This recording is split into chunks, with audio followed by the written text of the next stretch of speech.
یہ ظاہر کرتا ہے کہ پچھلے 2 سالوں میں ہم میں سے بہت سے لوگوں نے جو کام کیا ہے، تنظیم سازی، آواز اٹھانا، تمام مشکلات کے باوجود پیغام پہنچ رہا ہے اور ڈیموکریٹک پارٹی میں تبدیلی آ رہی ہے۔ اس حقیقت کے باوجود کہ ہم تعداد میں مکمل طور پر کم ہیں، آپ جانتے ہیں چندے کے معاملے میں، جیسے اے آئی پیک کو ملنے والے چندے کے مقابلے میں جو بھی ملتا ہے، جو اس کے متباغے ہے، عرب مسلم ترقی پسند حلقے ہے۔ یہ مجھے بتاتا ہے کہ امریکی ہونے میں کچھ ایسی بات ہے کہ جیسے واہ، آپ جانتے ہیں ہم ایسا نہیں کر سکتے، ہمارے کچھ اصول ہیں، اور پھر ایک خلا ہے، یہاں منافقت ہے، ہم اپنی ہی منافقت کو پہچانتے ہیں، اور ہمیں یہ راستہ تلاش کرنا ہوگا کہ جن اصولوں پر ہم یقین رکھنے کا دعویٰ کرتے ہیں اور حقیقت کے درمیان جو فرق ہے اسے کیسے کم کیا جائے۔ اور یہی چیز اب بڑھتی ہوئی تعداد میں کانگریس کے ارکان، پالیسی سازوں اور سیاستدانوں کو متحرک کر رہی ہے، یہاں تک کہ ریپبلکن پارٹی میں بھی۔ مارجری ٹیلر گرین جیسی کسی شخصیت کو دیکھنا، جو سب سے پہلے قانون سازوں میں سے ایک تھیں جنہوں نے اسے نسل کشی قرار دیا۔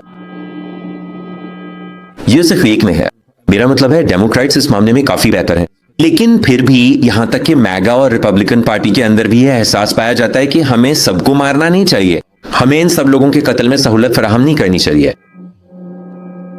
اور ایک بار پھر یہ ظاہر کرتا ہے کہ کچھ پیش رفت ہو رہی ہے، کم از کم اتنا تو ہے، امریکہ میں اسرائیل، فلسطین اور غزہ پر عوامی گفتگو اب اس سے کہیں بہتر ہے جتنی 2 سال پہلے تھی، یہ اب اس سے بھی بہتر ہے جتنا 10 سال پہلے تھا۔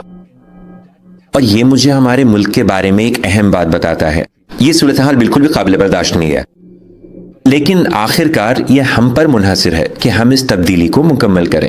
اور میری امید ہے کہ اگلے 10 یا 15 سال میں میں چاہتا ہوں کہ میری کتاب، میرا مطلب ہے خدا کرے انشاءاللہ، یہ بہت شاندار ہوگا اگر میں اسے کافی نوجوانوں، مسلمانوں اور ترقی پسندوں تک پہنچا سکوں، جہاں یہ ان کے اندر کچھ جگہ دے کہ وہ کہیں آپ جانتے ہیں کیا، دراصل ہم ان نظریات کے لیے اور زیادہ شدت سے لڑنا چاہتے ہیں جن پر ہم یقین رکھتے ہیں، ہم امریکی منصوبے کے لیے اور زیادہ شدت سے لڑنا چاہتے ہیں، لیکن اس کے لیے ضروری ہے کہ وہ اس پر قابو پائے۔ ان کی ایک طرح کی خود سے نفرت، شاید یہ بہترین لفظ نہ ہو لیکن میں سمجھتا ہوں کہ کبھی کبھی تھوڑی سی خود سے نفرت ضرور ہوتی ہے۔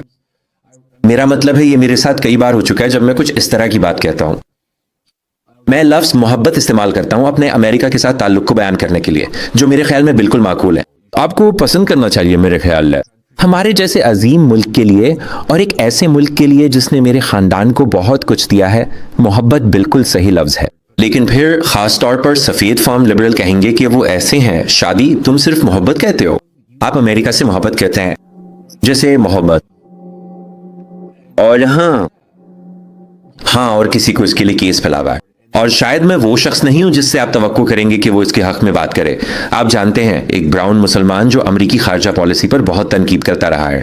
میرا پورا کریئر امریکی خارجہ پالیسی اور امریکہ نے مشرق وسطیٰ کے ساتھ جو کچھ کیا اور عامریتوں کی حمایت کی، اس پر میری تنقیدات پر مبنی ہے۔ تو اور مجھے یہ بھی کہنا چاہیے، میرا مطلب ہے میں نے کچھ حصے لکھے تھے، میں نے کتاب کے کچھ حصے 7 اکتوبر سے پہلے لکھے گئے، 7 تاریخ، اور پھر مجھے اس کا سامنا کرنا پڑا۔ کیا میں 7 اکتوبر کے بعد اپنی ہی دلیل کے ساتھ مطمئن ہوں اور مجھے اس سے نبرد آزمانا پڑا؟ یہ میرے لیے مشکل تھا، اور میں سوچ رہا تھا میں اپنے عرب اور مسلمان ساتھیوں کے پاس کیسے جاؤں اور امریکی طاقت کے حق میں دلیل کیسے دوں۔ میرے اپنے ذہن میں اور پبلشر کے ساتھ بھی اس بات پر بحث ہوئی کہ سب سے بہترین عنوان کیا ہوگا۔ مجھے امریکی طاقت کے حق میں دلیل دینے پر ملے جلے جذبات تھے، لیکن آخر کار میں نے محسوس کیا کہ اگر میں کوئی دلیل پیش کر رہا ہوں تو مجھے اس کی ذمہ داری لینی ہوگی، اور مجھے نہیں چاہیے کہ میں کسی مبہم لفظ کے پیچھے چھپوں یا اپنی ہی دلیل کو کمتر ظاہر کروں۔ میں چاہتا ہوں کہ یہ عنوان میں ہو آخر کار، کیونکہ یہی میں پیش کر رہا ہوں، میں امریکی طاقت کے حق میں دلیلیں ہوں۔ میرا واقعی یہ ماننا ہے کہ امریکہ، میرا مطلب امریکی طاقت، کم از کم میری باقی زندگی تک، میں نہیں کہہ سکتا، شاید یہ ایک اور دلچسپ موضوع ہے، 100 یا 200 سال بعد شاید یہ دلیل دی جا سکتی ہے کہ کوئی فرضی طور پر، جیسا کہ میں جانتا ہوں مسلمان ایسا سوچنا پسند کرتے ہیں، کوئی مسلم خلافت ہو سکتی ہے جو ایک متبادل بن سکے۔ یہ ہمارے دور میں ہونے والا نہیں ہے، یہ قابل عمل نہیں ہے، اور یہ وہ مقام ہے جہاں میری اووی مرنجم سے اختلاف ہے۔ فی الحال خلافت کے لیے کوئی حقیقت پسندانہ دلیل موجود نہیں ہے، تو کیا واقعی ہمارے لیے کسی ایسی چیز کے بارے میں خیالی پلاؤ پکانا فائدہ مند ہے جو ہونے والی نہیں، یا ہمیں اسی کے ساتھ کام کرنا چاہیے جو ہمارے پاس ہے؟ ہمارے پاس جو ہے وہ امریکی طاقت کا. آئیے اسی کے ساتھ اور اسی کے دائرے میں کام کریں، اسے بہتر بنانے کی کوشش کریں اور کسی نہ کسی طرح اسے مسلم اقدار کے لیے ایک ذریعہ بنانے کی کوشش کریں. کیا امریکہ مسلم اقدار کے لیے ایک ذریعہ بن سکتا ہے؟ یعنی وہ چیزیں جن پر ہم امریکی مسلمان یقین رکھتے ہیں. وہ کہیں گے کہ یہی تو خیال پلاور ہے، اور یہ کہ چاہے خلافت ابھی دور ہو، امت تو زندہ ہے نا. لیکن یہ تو بس آپ جانتے ہیں ایک دلچسپ الٹ پلٹ ہے. لیکن یہاں ایک طنز ہے، اور وہ یہ کہ میرے خیال میں کچھ چیزوں میں جو آپ اور میں چاہتے ہیں ان میں مماثلت ہے، لیکن ہم وہاں بہت مختلف راستوں اور طریقوں سے پہنچتے ہیں. بس ایک لمحے کے لیے واپس آؤں تو میں اس اخلاقی الجھن پر مزید بات کرنا چاہتا ہوں جو ایک کتاب لکھنے کے حوالے سے پیش آتی ہے، جو آپ جانتے ہیں 7 اکتوبر سے پہلے اور 7 اکتوبر کے بعد کے دور کو محیط ہے، کیونکہ مجھے یقین ہے اس میں بہت کچھ ہے. اور دراصل مجھے بھی یہی کرنا پڑا. میری کتاب امریکی طاقت کی تاریخ کے طور پر نہیں تھی، لیکن جو کچھ ہم نے دیکھا اس کے بعد کچھ بھی لکھنے کی جذباتی اور نفسیاتی مشکل بہت زیادہ تھی. لیکن سب سے پہلے میرا مطلب ہے ایک دلیل ہے جو لوگوں نے پیش کی ہے، اور کچھ سماجی ماہرین اور مورخین کا کہنا ہے کہ میلکم ایکس اور بلیک پینتھر پارٹی ہی وہ اصل وجہ تھیں جن کی وجہ سے امریکی معاشرے نے بالآخر مارٹن لوتھر کنگز کے ساتھ سمجھوتا کیا کہ وہ ایک دوسرے کے مخالف نہیں بلکہ تکمیلی قوتیں ہیں جن میں سے ایک طاقت کو مذاکرات کی میز پر لاتی ہے. تو ایک بار پھر یہ وہ طریقہ ہے جس سے ہم طاقت کو سمجھتے ہیں. میرا خیال ہے کہ بیانیہ طور پر میں تصور کر سکتا ہوں جیسے کہ آپ جو کہہ رہے ہیں اس کے حق میں ایک دلیل دی جا سکتی ہے. یعنی یہ ایک آرزو ہے، یعنی ہم لوگوں کو اپیل کرنے کی کوشش کر رہے ہیں. یہ وہ جگہ ہے جہاں لوگ ہیں، یہ وہ اقدار ہیں جن کا وہ دعویٰ کرتے ہیں، اور اسی لیے ہم چاہتے ہیں کہ ہم اسی کے ذریعے اور اسی کے ساتھ بات کریں تاکہ ایک خاص عمل کو متحرک کیا جا سکے. میں ایک اعلیٰ کار کے طور پر یعنی میں اس بات کے پیچھے کھڑا ہو سکتا ہوں، لیکن آپ جانتے ہیں میں سمجھتا ہوں کہ دوسری صورتوں میں، خاص طور پر جب میں مسلمانوں کو متحرک کرنے کے بارے میں سوچتا ہوں، شاید ہم مختلف حلقوں میں گھومتے ہیں، لیکن میں لازمی طور پر زیادہ تر مسلمانوں کو اس میں گہرائی سے جڑے ہوئے نہیں دیکھتا. آزادی کے اعلامیے اور امریکی منصوبے کے بنیادی نظریات کے ساتھ میں اسلام سے محبت دیکھتا ہوں، اور میں نے دراصل جورس ایسوسی ایشن میں بھی اسی طرح کی بات کی تھی. شامل ہوں، آپ کو شامل ہونا پڑے گا، آپ کو لازمی طور پر شامل ہونا ہے، لیکن وہاں تک پہنچنے کے لیے جو زبان اور گفتگو میں نے استعمال کی وہ یہ تھی. اگر آپ چاہتے ہیں کہ امریکہ میں آئندہ 10، 15، 50 یا 100 سال میں ایک مضبوط بلکہ خوشحال مسلم کمیونٹی ہو تو آپ کو لازمی طور پر شامل ہونا ہوگا. آپ یہ جگہ دوسروں کے حوالے نہیں کر سکتے، ان لوگوں کے حوالے جو امریکہ کو فرانس میں بدلنا چاہتے ہیں. فرض کریں، ٹھیک ہے، ہمیں اس حد تک قوانین میں جکڑ دیں اور مسلمانوں کو اتنا اجنبی بنا دیں کہ ہم یہاں رہ بھی نہ سکیں، ٹھیک ہے. تو میرا خیال ہے یہ اس پر منحصر ہے کہ کیا ہم صرف یہ کہہ رہے ہیں آنکھ مارنا، اشارہ کرنا، دھکا دینا، آؤ جمہوریت کا کھیل کھیلیں. میں تقریباً میں اس کے لیے ہمدردی رکھ سکتا ہوں. میرا خیال ہے میں خاص طور پر 7 اکتوبر کے بعد میں واقعی طور پر امریکہ کو بالکل نہیں دیکھ سکتا. طاقت کو اپنی موجودہ ساخت میں ہمیشہ ایک بھلائی کی قوت کے طور پر دیکھنا، اور اگر یہ ممکن بھی ہو سکے، کیا دنیا انتظار کرنے کی متحمل ہو سکتی ہے؟ میرا خیال ہے یہ دوسرا سوال ہے. یہ بالکل ایسا ہے جیسے کیا دنیا انتظار کر سکتی ہے کہ امریکہ خود کو سنبھال لے، کہ وہ خود کو سمجھ لے؟ یہ سب کچھ آہستہ آہستہ ہو رہا ہے، اور ہمارے پاس لاکھوں لوگ ہیں. کیا ہے اس وقت متبادل؟ واحد ملک جو اسرائیل کو روک سکتا ہے وہ امریکہ ہے. اسرائیل کسی اور کی نہیں سنے گا. یہ سچ ہے. اور یہ وہ جگہ ہے جہاں امریکی طاقت، اگر ہم اپنی طاقت کو اچھے کے لیے استعمال کرتے ہیں، اگر ہم اپنی طاقت کا استعمال کرتے ہیں جو ہمارے پاس اسرائیل کے ساتھ ہے، اگر ہم نے اپنی طاقت مشرق وسطیٰ میں نام نہاد مغرب نواز آمریتوں کے ساتھ استعمال کی، اور ہم نے کہا دیکھو اگر آپ ہماری مدد چاہتے ہیں پھر آپ کو بدلے میں ہمیں کچھ دینا ہوگا، اور آپ کو بنیادی انسانی حقوق کا احترام کرنا ہوگا، آپ کو لوگوں کو مارنا بند کرنا ہوگا، آپ کو لوگوں کو قید کرنا بند کرنا ہوگا. اگر ہم اپنی طاقت اس طرح استعمال کریں، میرا مطلب ہے میرے لیے یہی وعدہ ہے. ہمارے پاس اسر و رسوخ ہے، اور میری طویل عرصے سے تنقید یہ رہی ہے کہ مصر، UAE، سعودی عرب جیسے ممالک کے ساتھ ان دو طرفہ تعلقات میں ہم ایسے برتاؤ کرتے ہیں جیسے ہم چھوٹے پارٹنر ہیں. ہم ایسے ہیں کہ ہم مصر پر زیادہ دباؤ نہیں ڈال سکتے کیونکہ اس سے وہ ناراض اور دور ہو جائیں گے، اور پھر وہ یہ کریں گے اور پھر وہ کریں گے. ہم سپر پاور ہیں. آئیے کسی حد تک اس طرح برتاؤ کریں کہ اگر ہم کر سکے، اگر ہم اپنے اعتماد اور تحفظ کے احساس کو اپنی طاقت کے ساتھ جوڑ سکے،